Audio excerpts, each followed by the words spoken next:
vobiscum.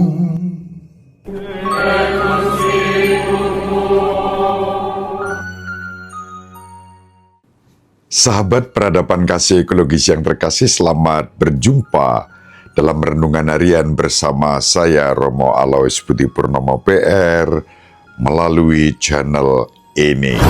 Semoga panjenengan selalu sehat, tetap semangat tanpa sambat, dan selalu bahagia. Kebahagiaan yang bersumber dari Tuhan Allah kita. Hari ini hari Minggu yang merupakan hari raya tubuh dan darah Tuhan kita Yesus Kristus. Syukur pada Allah. Mari kita bersatu di dalam doa. Kita menggunakan Mazmur tanggapan pada hari ini. Dalam nama Bapa dan Putra dan Roh Kudus. Amin. Engkaulah imam untuk selama-lamanya menurut Melkisedek. Beginilah firman Tuhan kepada Tuanku, duduklah di sebelah kananku sampai musuh-musuhmu kubuat menjadi tumpuan kakimu. Tongkat kuasamu akan diulurkan Tuhan dari Sion. Berkuasalah engkau di antara musuhmu. Engkau meraja di atas gunung yang suci, sejak hari kelahiranmu, sejak dalam kandungan, sejak fajar masa mudamu. Tuhan telah bersumpah dan tidak akan menyesal. Engkau adalah imam untuk selama-lamanya menurut Melkisedek.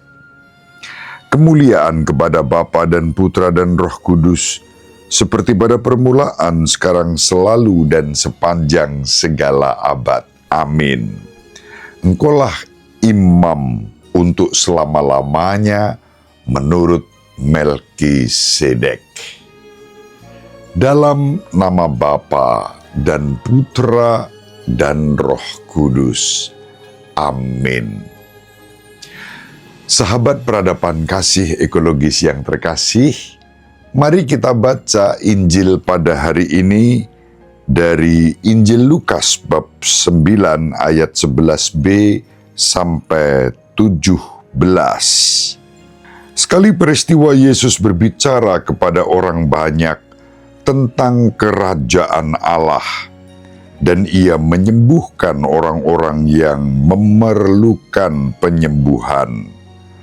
Pada waktu hari mulai malam, datanglah ke-12 murid kepada Yesus dan berkata, "Suruhlah orang banyak itu pergi, supaya mereka pergi ke desa dan kampung-kampung sekitar ini untuk mencari tempat penginapan serta makanan. Karena di sini kita berada di tempat yang sunyi." Tetapi Yesus berkata kepada mereka, "Kamu harus memberi mereka makan."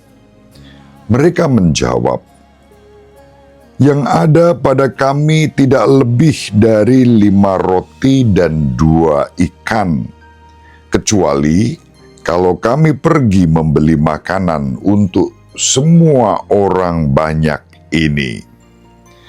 Sebab di situ ada kira-kira 5.000 orang laki-laki.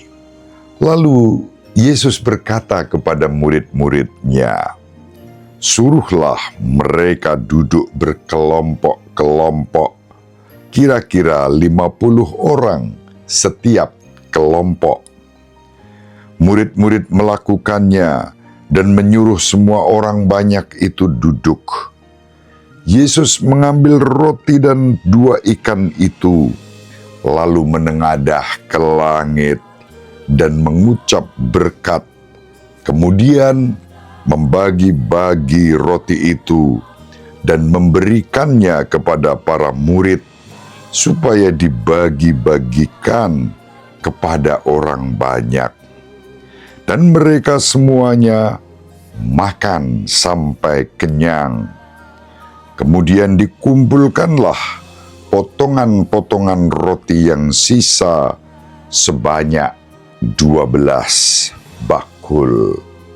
Demikianlah sabda Tuhan.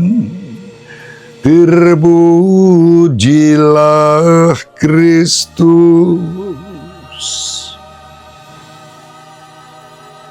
Sahabat peradaban kasih ekologis yang terkasih, seperti yang tadi saya sampaikan di awal, hari ini adalah Hari Raya Tubuh dan Darah Kristus, satu misteri iman yang menguatkan, meneguhkan, dan menjadi bukti bahwa Allah memelihara kehidupan kita dalam diri Yesus Kristus yang memberikan santapan jiwa, makanan rohani, tubuh dan darahnya yang kita sambut setiap kali kita merayakan Ekaristi. Selamat dan profisiat kepada anak-anak yang pada hari ini di seluruh dunia menerima komuni pertama.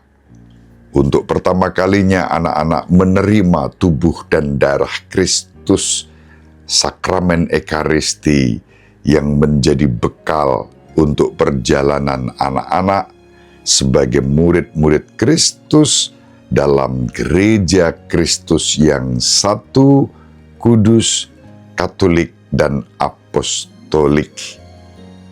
Ini menjadi momentum yang penuh berkat seumur hidup.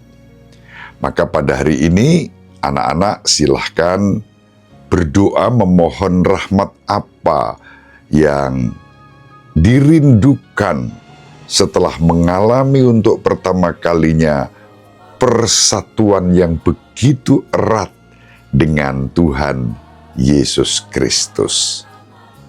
Silahkan sesudah menerima komuni pertama, mencecap dan merasakan betapa nikmatnya tubuh dan darah Kristus dalam keheningan berdoa.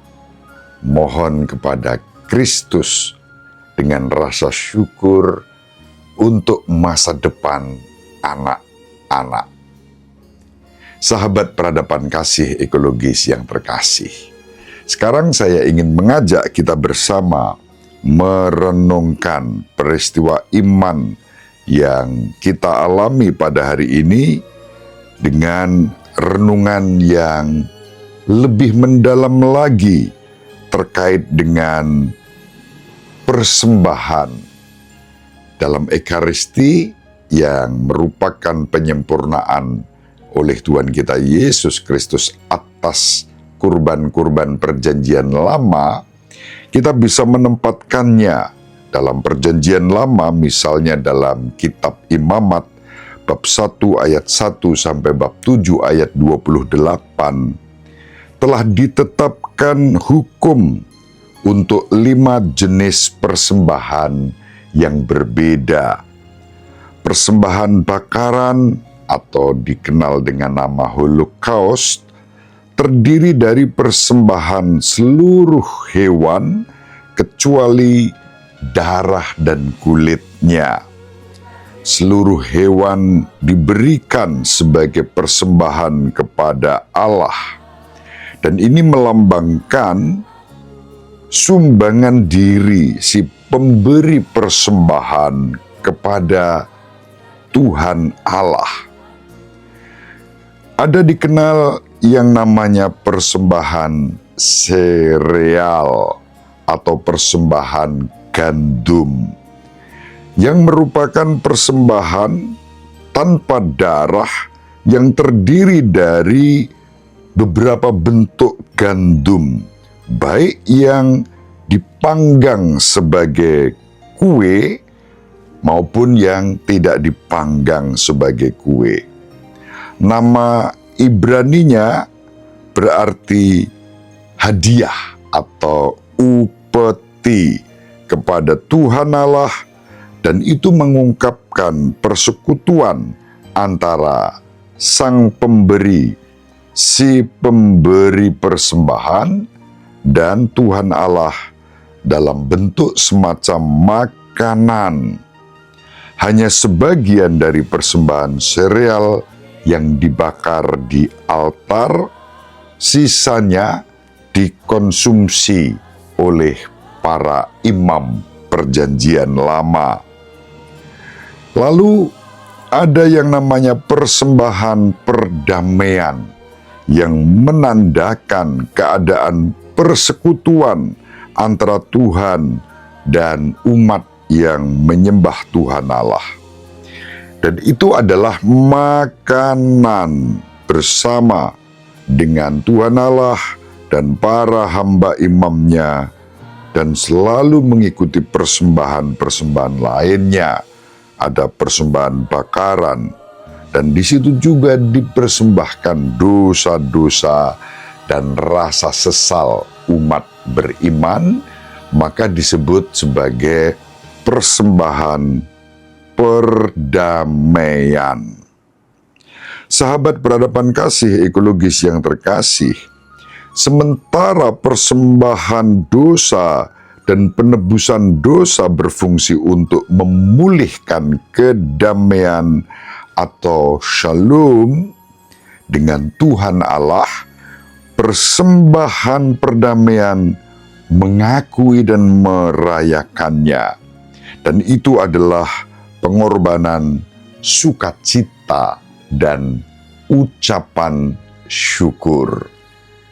Selanjutnya, tujuan dari persembahan untuk penebusan dosa atau penyucian adalah untuk memulihkan persekutuan dengan Tuhan Allah melalui pengampunan dosa yang secara harafiah menghilangkan dosa atau memurnikan seseorang atau benda tertentu yang disucikan. Dan persembahan itu membersihkan yang membawa persembahan dari kenajisan-kenajisan ritual. Persembahan dosa juga berfungsi untuk memulihkan persekutuan dengan Tuhan. Sementara persembahan dosa memulihkan hubungan dengan Tuhan, persembahan dosa juga memberi pemulihan atau ganti rugi atas kerusakan-kerusakan yang disebabkan oleh dosa. Pengampunan dosa dan pemulihan atas dosa bukanlah hal yang sama. Dan kemudian penggenapan ekaristi atas persembahan bakaran, persembahan sereal, dan persembahan perdamaian. Itulah yang kemudian dalam perjanjian baru digenapi oleh Tuhan kita Yesus Kristus dalam satu tindakan yang sempurna, pengorbanan Kristus yang menyerahkan tubuh dan darahnya sebagai santapan dan minuman kita. Persis inilah yang kita kenang pada hari ini, pada hari raya tubuh dan darah Kristus. Pada hari raya tubuh dan darah Kristus, kita dapat merenungkan bagaimana Yesus menggenapi persembahan perjanjian lama, dan persembahan itu dipuncai dengan disembelihnya sang domba Paskah. Dan Kristus sendiri tidak lain adalah anak domba Paskah yang menghapus dosa-dosa dunia, yang memberikan belas kasihan, pengampunan, dan perdamaian untuk kita yang mengandalkan kekuatan Tuhan. Kematian Tuhan kita Yesus Kristus di kayu salib dalam arti tertentu merupakan holocaust, karena ia menyerahkan dirinya sepenuhnya sehingga ia tidak memiliki apa-apa lagi karena semua sudah dipersembahkan tuntas kepada Allah demi penebusan dosa-dosa umat manusia. Sahabat peradaban kasih ekologis yang terkasih, maka Ekaristi disebut sebagai kenangan akan holocaust Yesus yang telah menyerahkan dirinya sepenuhnya. Sengsara Yesus merupakan persembahan gandum karena melalui pengorbanannya gandum yang digiling dan kemudian anggur yang diperas. Gandum digiling menjadi roti kehidupan, anggur diperas sebagai tanda dan sarana kasih darah Kristus yang dicurahkan untuk menebus dosa kita. Kita bisa membaca dalam Injil Yohanes bab 6 ayat 35 dan bab 12 ayat 25 tentang persembahan ini. Maka dengan mengambil bagian dalam roti Ekaristi, ditegaskan dalam surat kepada orang Ibrani bab 13 ayat 10, kita pun mengambil bagian dalam kehidupan ilahi Tuhan kita, Yesus Kristus. Dalam kurban syukur itu, kita mengenang Tuhan kita Yesus Kristus atas kebaikan dan kemurahan-Nya yang telah menyelamatkan kita dari kematian, dan kurban itu diterima dengan penuh sukacita sebagai kurban syukur. Kita bisa membandingkan dengan kitab Mazmur 107 ayat 21, ayat 22, Mazmur 116 ayat 17. Sengsara Tuhan kita Yesus Kristus dan perjamuan kudus Ekaristi menggenapi peringatan dan kenangan akan Paskah dan persembahan perdamaian. Kurban Ekaristi menetapkan persekutuan kurban yang tertinggi antara Tuhan dan manusia. Dengan demikian, nama perayaan perjamuan kudus disebut sebagai Ekaristi yang berasal dari kata Eucharistion yang berarti ucapan syukur. Sahabat peradaban kasih ekologis yang terkasih, penggenapan Ekaristi atas persembahan penghapusan dosa dan persembahan penghapus kesalahan menjadi penggenapan dari perjanjian lama yang tadi sudah kita lihat. Surat kepada umat Ibrani bab 13 ayat 11 sampai 12 menunjukkan bahwa penderitaan Yesus merupakan persembahan penyucian karena ia menderita di luar pintu gerbang untuk menguduskan umatnya dengan darahnya sendiri yang tercurah melalui sengsara, wafat, dan kebangkitannya. Darah Kristus menyucikan bait suci yang hidup, yaitu gereja, dari segala dosa untuk selama-lamanya. Maka dalam Ekaristi kita merayakan penumpahan darah Kristus yang menyucikan.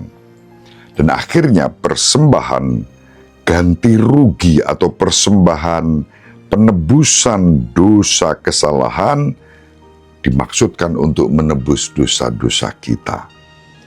Nabi Yesaya menubuatkan bahwa hamba Tuhan yang menderita akan memberikan dirinya sebagai persembahan penebusan dosa. Kitab Nabi Yesaya bab 53 ayat 10. Suatu nubuat yang digenapi oleh Kristus yang mengorbankan hidupnya, dan pengorbanannya menjadi penebusan atas kasih, kepercayaan, dan ketaatan manusia yang telah dibelenggu oleh dosa. Dalam Katekismus Gereja Katolik diajarkan kepada kita, sebagai suatu kurban, Ekaristi juga dipersembahkan sebagai penebusan dosa orang-orang yang hidup dan yang mati, dan untuk memperoleh manfaat-manfaat rohani atau jasmani dari Allah. Katekismus Gereja Katolik nomor 1414. Ini ajaran yang mendalam tentang Ekaristi. Mari dengan penuh syukur kita juga menyambut tubuh dan darah Kristus, dan sesuai Injil hari ini kita juga dipanggil untuk memberi makan orang lain. Ekaristi menggerakkan kita untuk peduli dengan sesama. Semoga tubuh dan darah Tuhan kita Yesus Kristus yang kita sambut dalam Ekaristi membuat kita bertumbuh menjadi pribadi-pribadi yang penuh berkat, menjadi berkat untuk umat dan untuk masyarakat, bagi sesama dan alam semesta. Ibu Maria dan Papa Yusuf selalu mendoakan kita, semoga sahabat peradaban kasih ekologis yang terkasih bersama seluruh anggota keluarga dimanapun berada, dibimbing, dilindungi, dan diberkati oleh Allah yang Maha Kuasa, Bapa dan Putra dan Roh Kudus. Amin. Terima kasih, salam sehat, tetap semangat tanpa sambat, selalu bahagia. Kebahagiaan yang bersumber dari Tuhan Allah kita. Salve, shalom, salam sejahtera, berkah dalam.